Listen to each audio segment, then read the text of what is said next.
18.2 Price and Output Determination under Oligopoly. In this chapter, we study collusive oligopoly, cartel, which includes cartel, gentleman's agreement or tacit collusion, price leadership model. The second form is Kinked demand theory or non-collusive oligopoly. The third is oligopoly and efficiency. There are two major oligopolistic pricing models. One is collusive pricing, which includes cartel, gentleman's agreement, price leadership model. The second is Kinked demand theory or non-collusive oligopoly. The first one is collusive oligopoly. When many competing firms act independently, they produce more, charge a lower price, and earn less profit than they would have if they had acted as a single unit.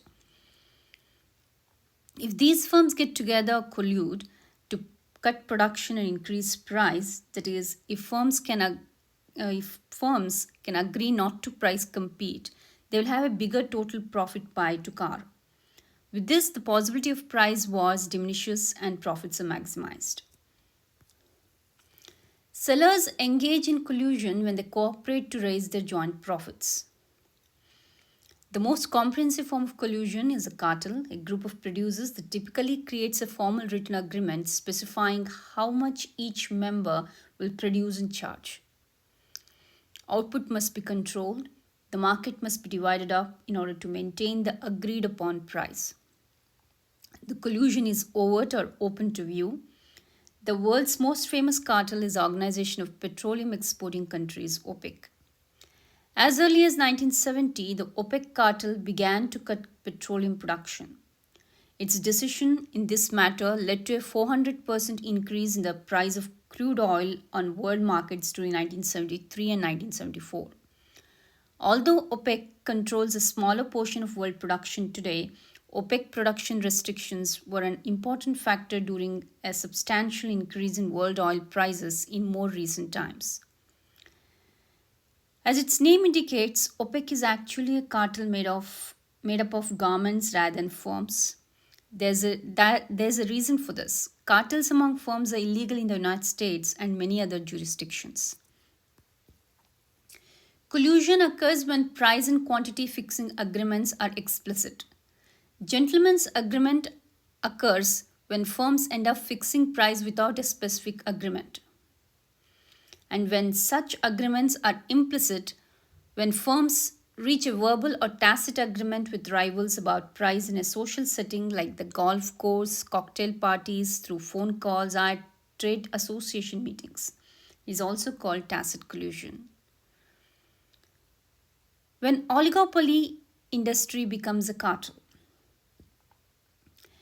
In the figure before cartel, D is the industry demand. If there are a bunch of firms in the industry, supply curve is sum of the MC curve, that is S here. This is the industry supply curve S. So if they compete with each other, Q is the quantity and P is the price. You can see the consumer surplus, a very large consumer surplus. The producer surplus is less in this pricing strategy.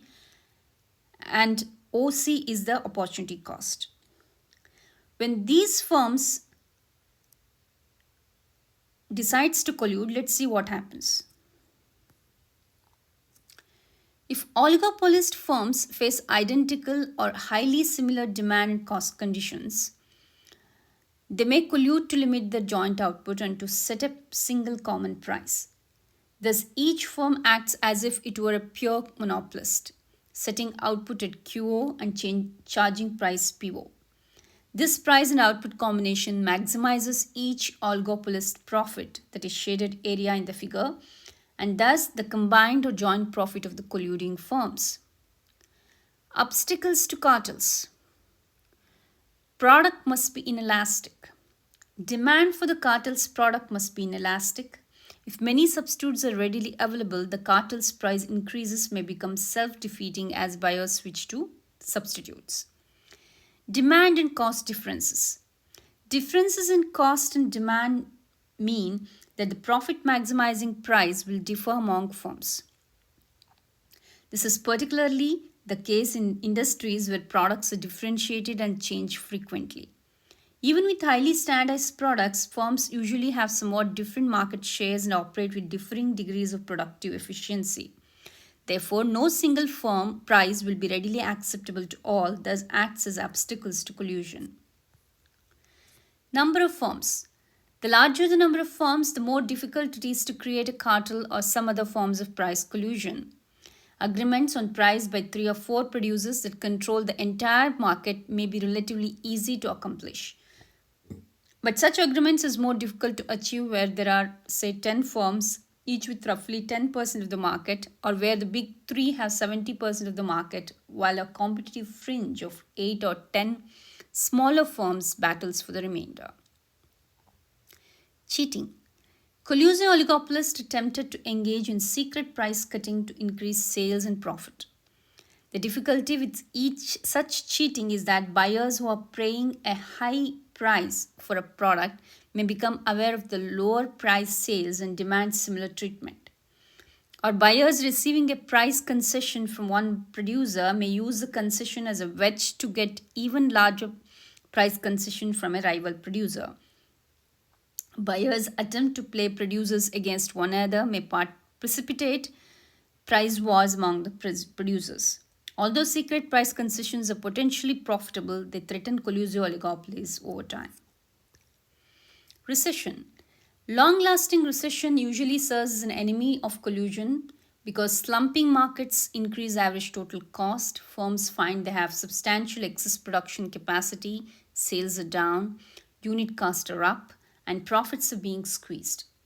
Under such conditions, businesses may feel they can avoid serious profit reduction or even losses by cutting price and thus gaining sales at the expense of rivals. Potential entry. The greater prices and profits that result from collusion may attract new entrants, including foreign firms. Since that would increase market supply and reduce prices and profits, successful collusion requires that colluding oligopolists block the entry of new producers. Legal obstacles. Antitrust law, US antitrust laws prohibit cartels and price fixing collusion, so less obvious means of price control have evolved in the United States. Price leadership model. Price leadership entails a type of implicit understanding by which oligopolists can coordinate prices without engaging in outright collusion based on formal agreements and secret meetings. Rather, a practice involves whereby a dominant firm, usually the largest or most efficient in the industry, initiates price changes and all other firms more or less automatically follow the leader.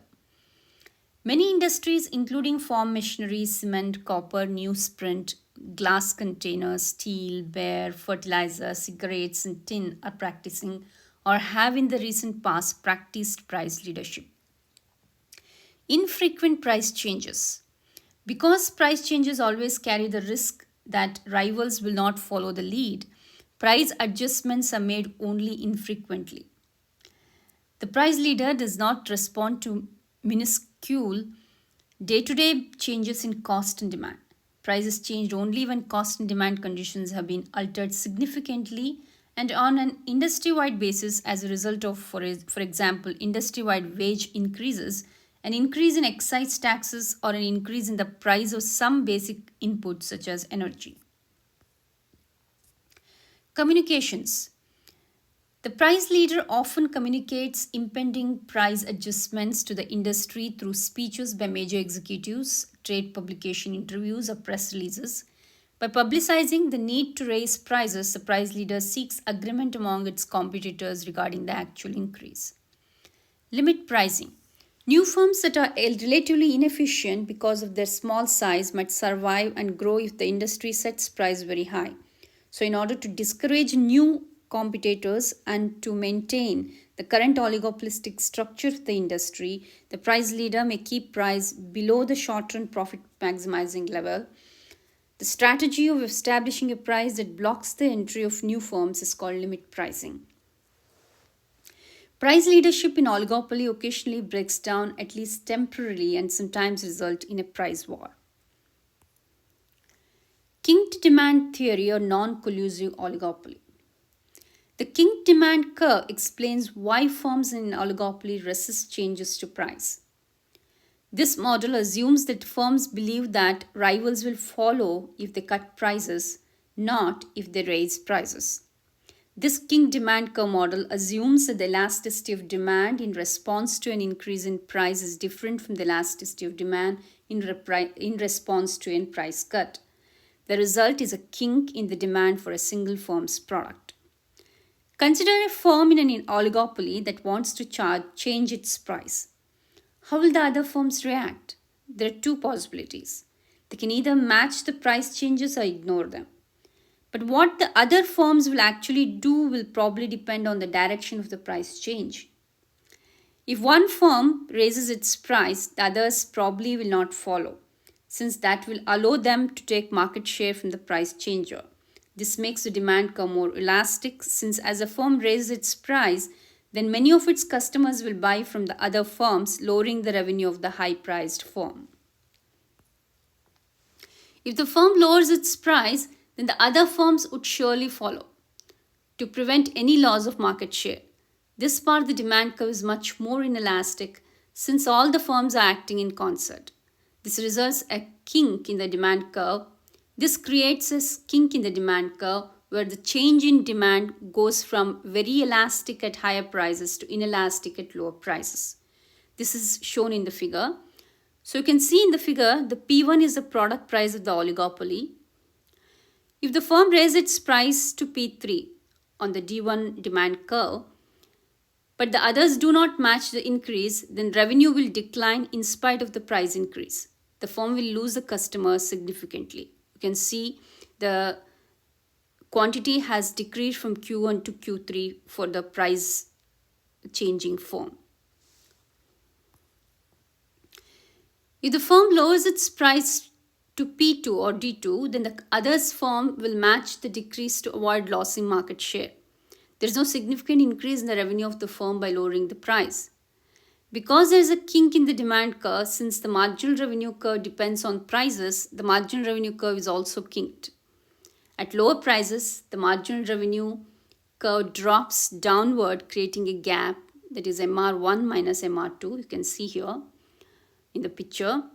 The marginal cost curve, both scenarios will intersect the same quantity being produced by the oligopoly, representing by a vertical line in the graph. The broken marginal revenue curve suggests that even if an oligopoly's costs change substantially in the short run, the firm may have no reason to change its price. In particular, all position of the marginal cost curve between MC1 and MC2. So this explains why oligopolistic firms change price less frequently, or it is rigid or sticky than firms operating under other market models.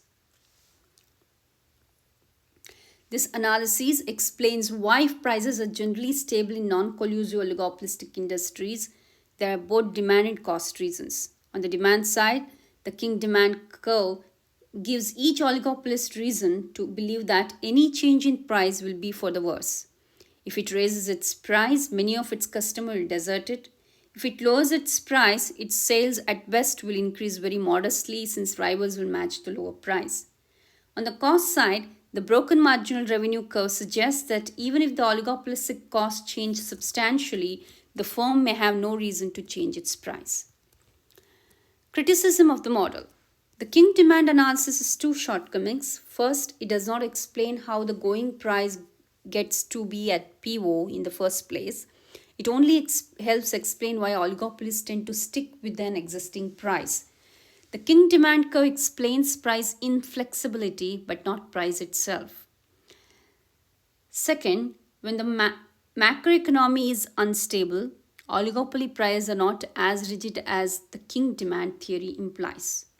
During inflationary periods, many oligopolists have raised their prices often and substantially. And during downturns or recessions, some oligopolists have cut prices.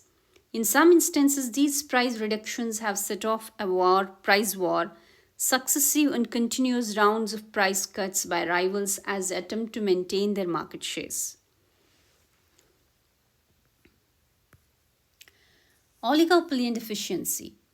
Pure competition achieves productive efficiency by producing products at the minimum average total cost. They also achieve allocative efficiency because they produce until their marginal cost equals price. However, because oligopolistic produce only until marginal cost equals marginal revenue, they lack both the productive and allocative efficiency of pure competition. Because the marginal cost curve intersects the marginal revenue curve before it intersects the average total cost curve, oligopolists never reach an efficient scale of production efficiency since they never operate at their minimum average total cost. Similarly, the marginal cost curve never intersects the market demand curve.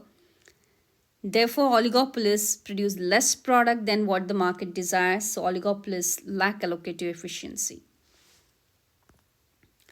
In the figure, oligopolists, like monopolists, produce profit maximizing output at MR is equal to MC and makes an economic profit by setting price at PO and restricting the output at QO.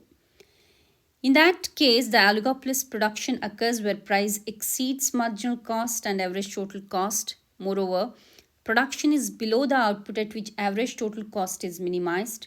In this view, neither productive efficiency, MC is equal to minimum ATC, nor allocative efficiency, P is equal to MC, is likely to occur under oligopoly.